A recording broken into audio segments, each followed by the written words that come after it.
संगीत सरिता।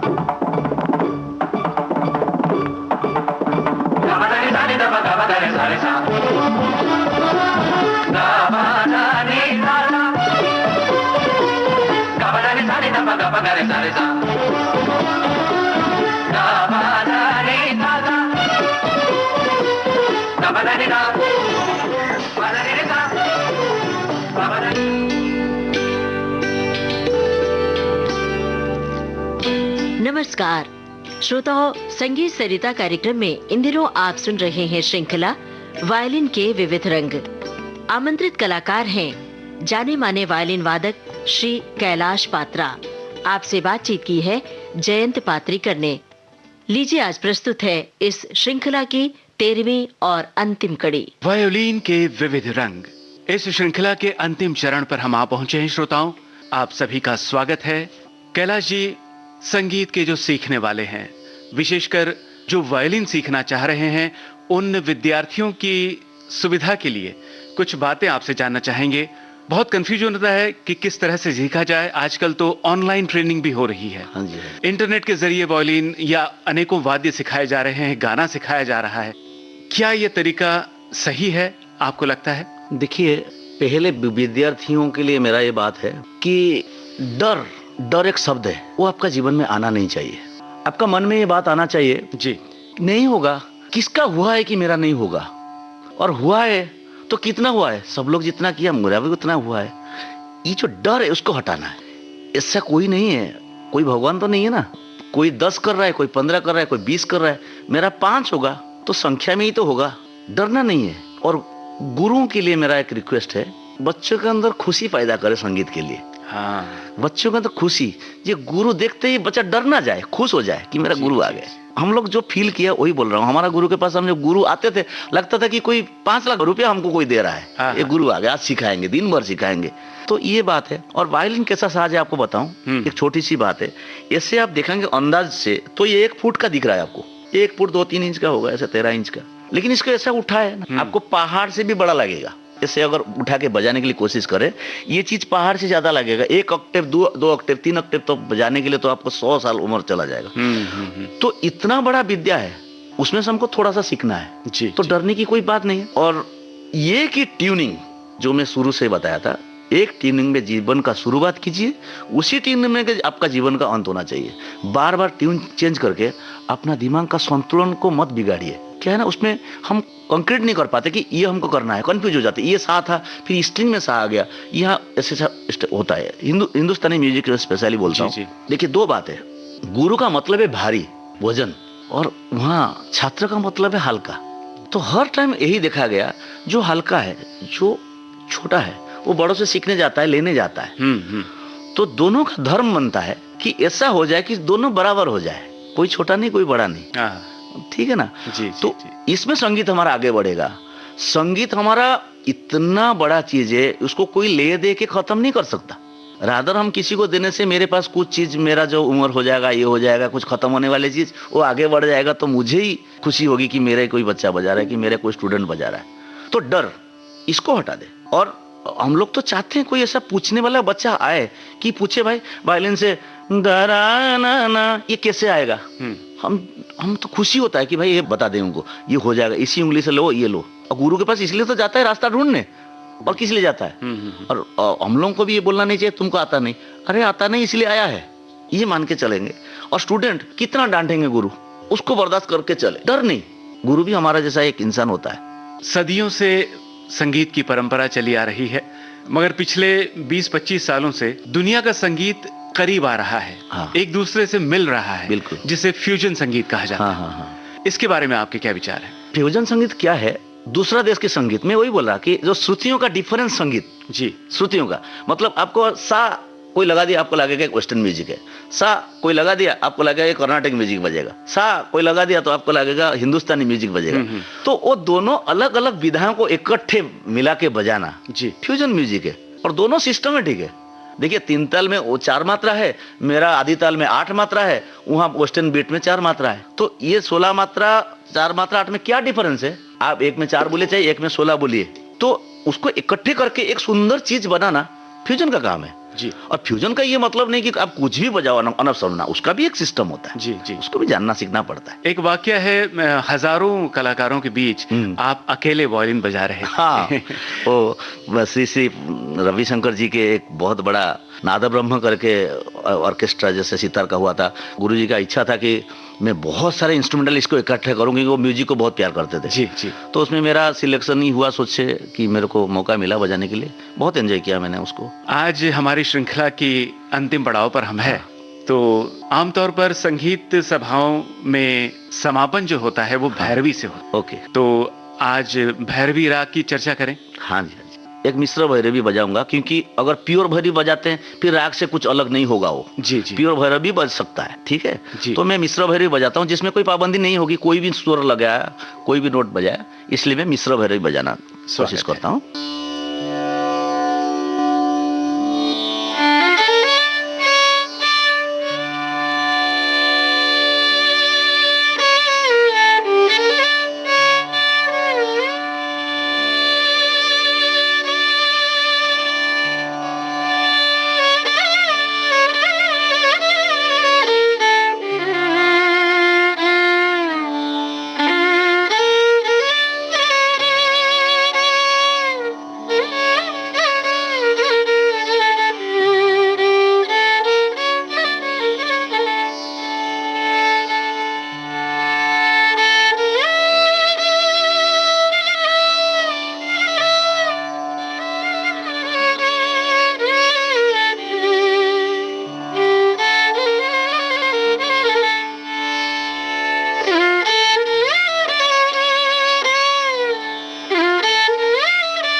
सुंदर, अति सुंदर। बहुत ही शानदार समापन हुआ है श्रृंखला का। कैलाश जी, हम आपके और कालीनाथ जी, हम आपके भी विविध भारती परिवार की ओर से आभार प्रकट करते हैं। धन्यवाद, बहुत बहुत धन्यवाद। बहुत बहुत धन्यवाद आपको भी। नमस्कार, मैं संगीत सरिता और विविध भारती को बहुत बहुत धन्यवाद देता हूं, और हमारे मित्र, हमारे भाई कैलाश पात्रा, जिनके साथ मुझे आज इस स्टूडियो में आने का शुभ अवसर मिला। नमस्कार, प्रणाम, धन्यवाद। वायलिन के विविध रंग, अभी आप सुन रहे थे इस श्रृंखला की 13वीं और अंतिम कड़ी। इस श्रृंखला में आमंत्रित कलाकार श्री कैलाश पात्रा, आपसे बातचीत की जयंत पात्रीकर ने, तबला संगति श्री कालीनाथ मिश्र की। चलने से पहले आपको बता दें, इस कार्यक्रम में तकनीकी सहयोगी वंदना ठाकुर और दिवाकर द्विवेदी। इस कार्यक्रम की प्रस्तुतकर्ता मनीषा जैन।